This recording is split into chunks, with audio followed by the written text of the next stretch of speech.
your guys are just tightening the new chain on anyway now. So the new chain's on.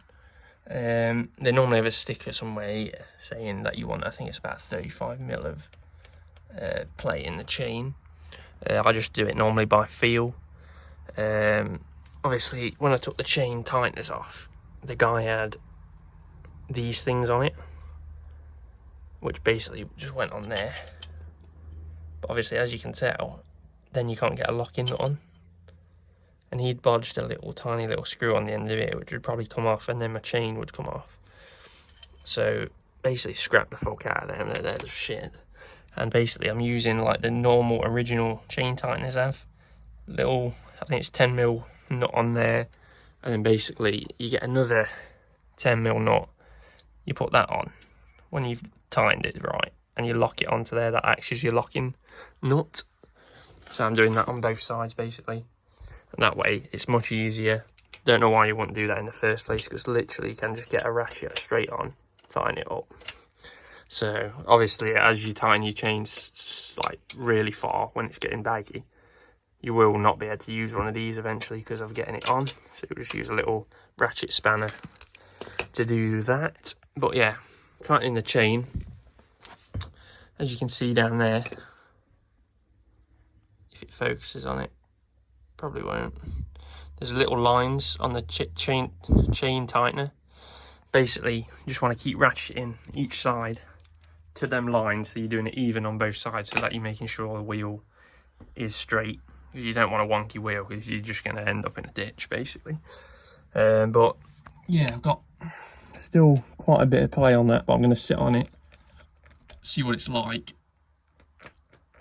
I'll probably tighten it a bit more first, actually. Probably go to the next line. So if I tighten it with you on, so just literally pop that on onto your nut. It's getting a bit tight there anyway. Literally just keep tightening.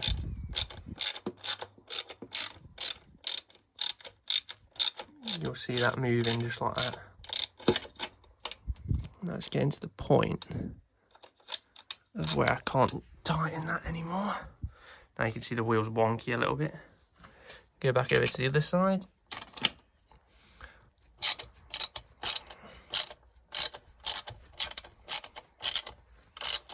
This one's a bit rusty on this one.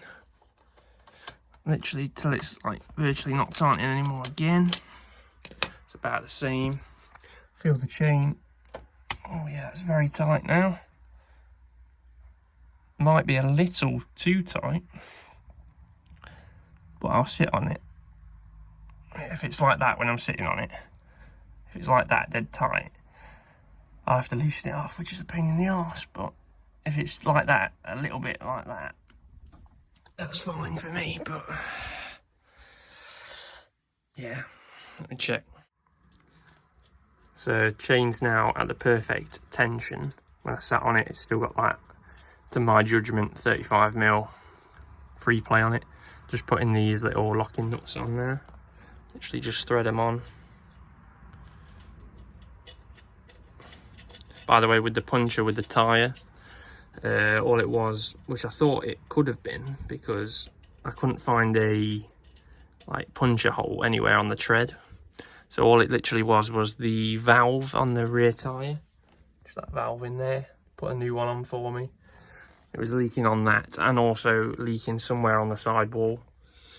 Just like the bead, like it wasn't sitting nicely on the rim sort of thing. So they just fixed that for me, which is a good thing because it hasn't compromised the actual tread like on the tyre. So it's now leak free, solid as a rock, mate. I've never had it that pumped up in my life. Yeah, literally just lock these on.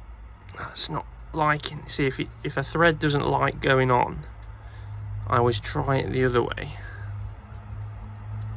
because it might like it better. No, it's a rusted ass thing though, that is. Definitely need some new chain tensions at some point. There we go, let's just free it off. Just rust, just all rust. And then what I'll do is I'll get two little spanners, tighten them both together nice and snug.